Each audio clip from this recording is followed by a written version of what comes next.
Yaba mfowethu. Uyabona mina ungangiciseli ngempilo engcono. Ungangiciseli nje mina ngemali, ungangiciseli ngempilo emnandi. Ngoba angihlangene leyo nto. Futhi angazi ukuthi ufike kanjani lapho. You understand? Engikwaziyo mina ukuthi sancikisela kudala sakhula. You understand? Sancikiselwa thina sisebancane ke silale singadlile kuthiwa uzodla kuNyoko. Ke silale singadlile thina kuthiwa uzodla kwabakini. Lapha abakini awazi ngokuba kuphi.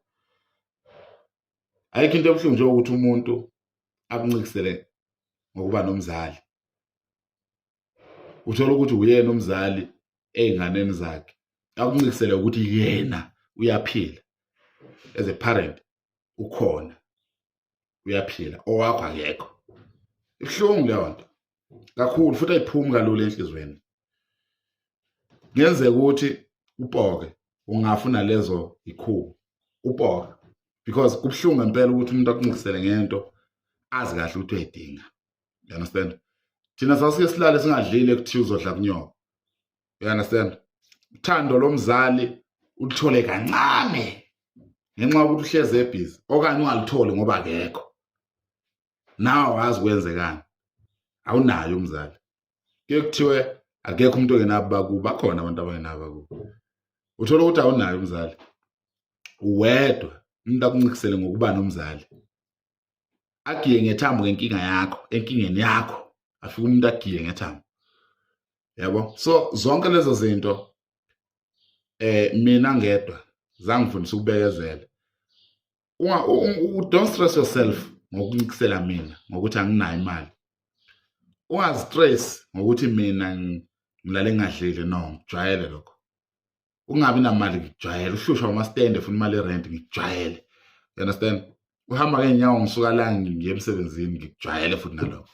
So ungangiciseli mina ukuthi wena kangcono, wena impilo yakho intofontofo udla noma ngabe yini ofuna ukuyidla ngesikhathi osithandayo. No, mina angihlangene leyo nto. Engikwaziyo ukuthi mina ngiyahlupheka, anginayo imali, anginalo ikusasa elingcono, futhi akubonakala ukuthi ngasalunga. You understand? Ngoba wena emafutheni qhubekana namafutha akho. Mina into engiyenza nje manje ngifocus kulokuhlupheka engibhekane nakho. Ngibhekane nokuthi nami kusasa kumele ukuthi ngivuke ngiyokwakha eyami indawo yokufihla ikhanda. You understand? So wena muzo ngincikisela ngaleyo nto uzokhohlwa ukuphusha. Ulibele ukuncikisela mina ngapha uzokhohlwa ukuphusha empilweni. Bese ngiyavuka mina bese uthi ngiyathakatha. Bese ngiyakudubula ngoba ungijwayela kabi. Ngiyayithanda lento ukuthi umuntu afike angincikisele because lo muntu uyangikhumbuza ukuthi ngiyahlupheka. Yabo umuntu ozohleze ehlekisa ngami ukuthi mina ngiyahlupheka. Uyangikhuthaza lo muntu ukuthi ngingakhohlwa ukuthi ngiyahlupheka. Ngakhohlwa ukuthi ngihlupheka ibhokile lapha kimi. You understand? Ngakho-ke ngizophusha njalo ngiphushela ukugcwalisela wena ukuze nami ngibale kulabantu okuthiwa abangcono. Kanti la ngizophumelela khona. You understand? Abantu uma bekuhlukumeza bethi wena uyahlupheka enini ulala ungadlile, don't stress. Thandaza uNkulunkulu umtshele ukuthi uNkulunkulu angiboni ngani. Kuze kubonwe ngabantu ukuthi ngiyahlupheka. Wena ungiboni ngani kunguwe wangilethe emhlabeni. You understand? Akubona uJehova. So fika nawe sakho isikhathi sokuthi uphumelele. And be aware ukuthi bazothi uyathakatha uma usuphumelele ngoba vele uyathakatha. And wena umuthi awusiki entabeni. You understand? Umuthi ulanda straight la kwenziwa khona imithi yonke esemhlabeni. uNkulunkulu.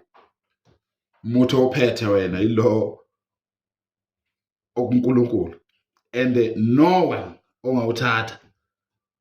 Akekho umuntu ongagaya umuthi onamandla njengomuthi olanda ezulwini. Cha, khohlwa. You understand? Umuthi oyisibusiso bafowethu unamandla ngalendlela yokuthi uyaziphindiselela futhi. Abantu ababekuhlukumeza ngesikhathi sahlupheka bazojeza umuthi utholile lo muthi. And umuthi omkhulu okumele usebenzise wena njengomuntu ofocus empilweni uvala umlomo ungakhulumi, ungahleki ngosizo labantu. You understand? So bafowethu inhlupheko into yesikhashana futhi yanombani. Lezi ngane ezikhule kahle zenzelwa yonke into yize ezonyahuphe namhlanje because lo muntu akwazi ukubekezela.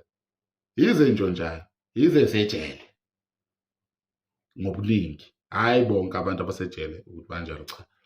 Yize endapha senkingeni thola ukuthi umuntu akwazi ukuthi abhekane nobunzima azawuntshontsha. Omunye azayibulale because akazi ukuthi enzeni. Ekhaya kubo ibingekho inhlupheko, akayazi. Uyayiqala manje uthola umuntu una-40 uyaqala ukubona inhlupheko. Uzofa lo muntu. You understand? Because uyaqala ukuzwa ubuhlungu ngalendlela abuzwa ngayo manje. You understand? So bafowethu umuntu bekuhleke enkingeni okuyo futhi appreciate man. You understand? Umuntu mekuhleka mina ngaxoshwa kwezinye indawo bafowethu kwazi kwaphuma igama lokuthi mina nguphungalenje. La bantu ababengixosha bengicikisela leso sikhathi bacela kimi imisebenzi today. Uyayizwa leyo nto? Safunda sihlaniphile eklasini. Kwashoda umuntu ozosilekelela ozosiphusha ukuthi sifike lapho enifike khona abanye. You understand? Kodwa lokho akusho ukuthi ngeke nicele khithi imisebenzi. Nisangayicela imisebenzi. Sinike imisebenzi nihluphe futhi imisebenzi. Nihlabize, yeah. You understand? Ngoba nihlukumeza.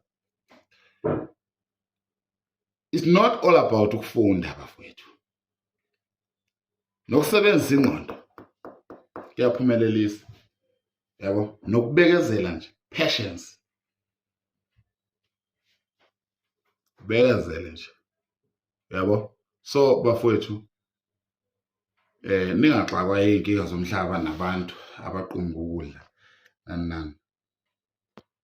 Please subscribe Phungalenja TV on YouTube. Phungalenja ngqo Facebook na TikTok. Phungalenja Instagram na Twitter. Thank you very much.